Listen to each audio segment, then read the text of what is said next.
Aujourd'hui, nous sommes mardi 8 mars 2022. Moi, c'est Furjacq de Furet, entrepreneur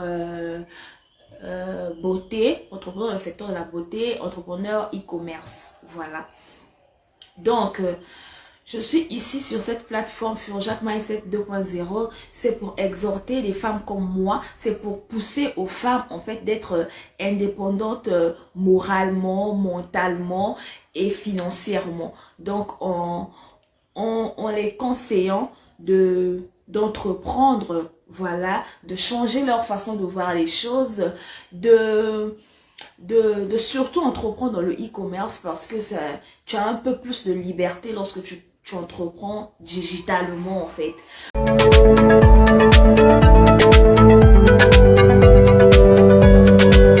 Et sur ce, nous avons même une formation gratuite que nous offrons suite à la Journée internationale de la femme. Voilà, nous avons cette formation que nous offrons ce lundi 14 mars 2022 en ligne uniquement pour 10 femmes. Donc nous avons déjà 5. La cinquième personne doit confirmer. Donc, disons 5 personnes inscrites. Donc, il ne reste plus que 5 places. Donc, si tu tombes sur ce live, ben, partage. Ou bien, si ça t'intéresse, tu t'inscris. Dans cette formation-là, nous allons donner les bases. C'est quoi le e-commerce? Qu'est-ce qu'il faut pour être dans le e-commerce? Voilà, les outils, les éléments qu'il faut. Voilà, et après, si tu es vraiment prête, ben, tu te lances, quoi. Et pour celles qui voudront aller en profondeur, nous allons aussi les accompagner. Le but ici, c'est de donner l'envie, en fait, cette envie-là, montrer déjà le chemin à prendre quand, si nous voulons entreprendre, en fait. Voilà un peu pour cette formation et nous comptons sur vous, sur celles qui sont sur la page, sur celles qui vont tomber sur ce live, voilà, de partager, de partager, de partager. Et aussi ce que nous voudrons sur cette page plus tard, lorsque nous aurons 500 000 abonnés, c'est de construire une communauté forte de femmes qui pourront créer des entreprises, oui, créer des entreprises ensemble, créer de bonnes choses ensemble pour nos pays, pour notre Afrique. Voilà un peu l'idée derrière la tête. Voilà pourquoi je suis assise ici sur cette plateforme. C'est cette communauté-là que j'aimerais bien bâtir. Voilà, donc pour cette journée de 8 mars, nous allons faire voilà, une petite historique pour rappeler un peu parce que nous savons tous que ici en Afrique, des femmes, je ne sais pas d'où c'est venu, mais il y a des femmes qui ont commencé qui ont tout oublié, voilà. Et chaque 8 mars, c'est la journée, oh là là, je dis chargé, c'est la journée pour porter des pagnes, la promotion du pagne, faire des suites et puis aller dans les bars, passer toute une journée là-bas, manger, boire, se saouler, finir dans des hôtels. Je sais pas d'où c'est venu. Depuis ma tendre enfance, ça a toujours été comme ça. Et ça fait, je crois, peut-être pratiquement 4 ans que j'ai commencé à m'intéresser à cela. Je commençais à me demander, mais c'est quoi la journée du 8 mars et tout. Lorsque j'ai pris information, je me suis dit, mais tiens, mais ça n'a rien à voir avec ce que nous faisons en fait. Du coup, je me dis, voilà, je ne peux pas me taire. J'ai un téléphone, j'ai un canal. Je vais partager ce message. Peut-être qu'il y aura une personne qui va tomber sur cette vidéo et ça va aider la personne. Du coup, j'ai jamais compris en fait d'où vient l'idée de la commémoration du 4 mars, désolé, du 8 mars et le fait qu'on passe toute une journée avec des suites en panne écrit 8 mars, prendre de la boisson, boire de l'alcool, danser, s'empiffrer, se saouler. J'ai jamais compris, ça n'a aucun lien. Ça n'a aucun lien. D'autre part, je me dis que oui, après, on peut fêter, mais pas de cette manière en fait. Parce que ce que nous faisons souvent, de la plupart des pays africain, c'est comme si on faisait un peu la promotion du pagne. C'est comme si on disait que la femme est dans une prison et chaque 8 mars c'est son jour à elle, qu'elle doit se défouler, faire ce qu'elle veut.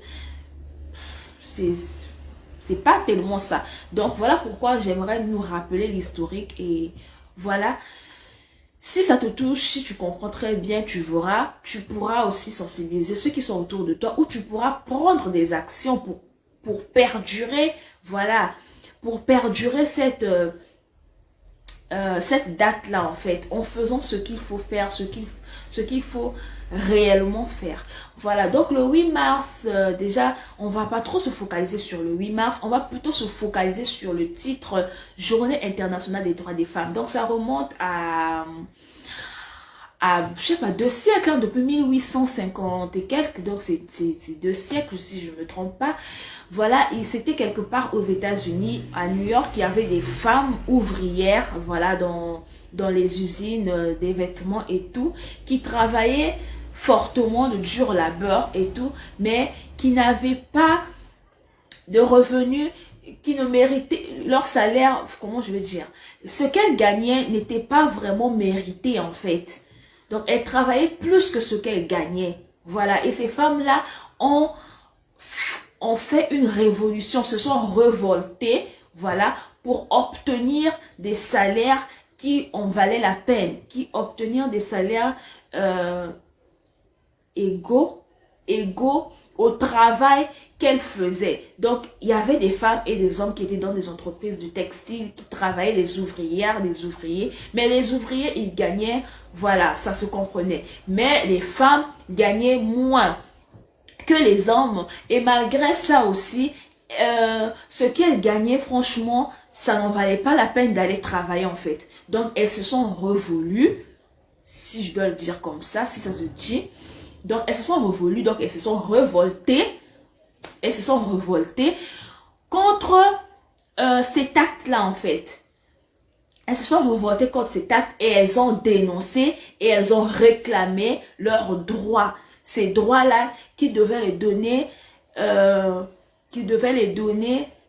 la chance, qui devaient les donner la légitimité de recevoir leurs primes de la même manière qu'ils travaillent, leurs primes de même droit que les hommes qui travaillaient avec eux dans ces usines-là.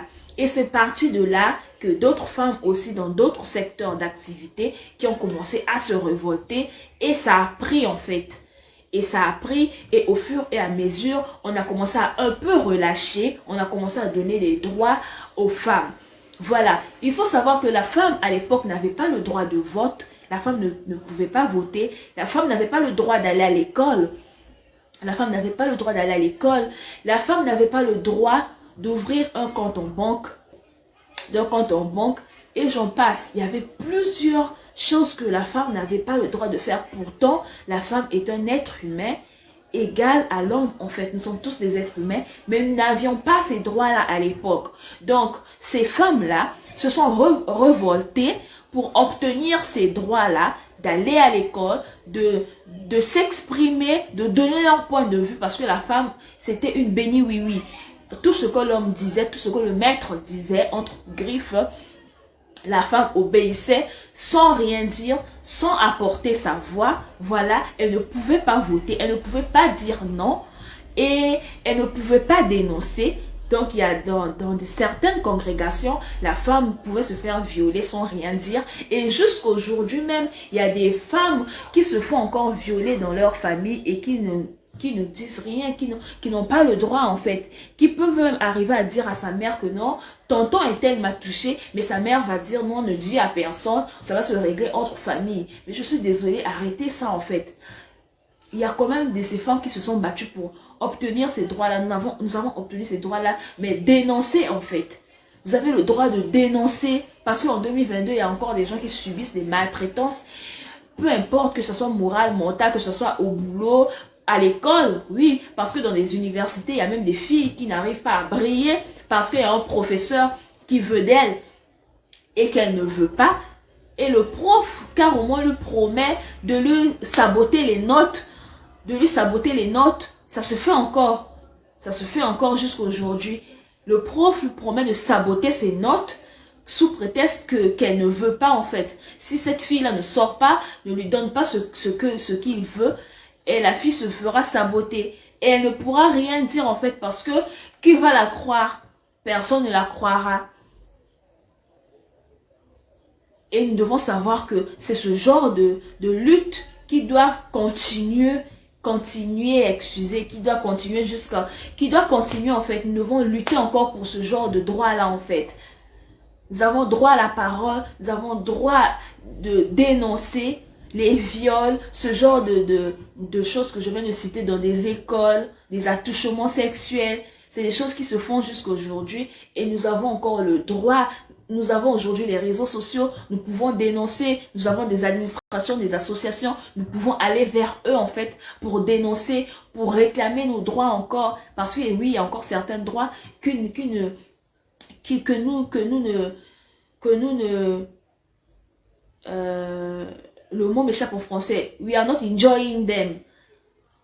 Le mot m'échappe en français. Voilà. Donc c'est de ça qu'il s'agit quand nous parlons des droits de la femme. C'est loin d'aller faire des suites en pagne pour aller s'exhiber dans les bars, manger, boire. Franchement, ça me peine en fait. Ça me peine. Et ensuite, lorsque ces femmes-là ont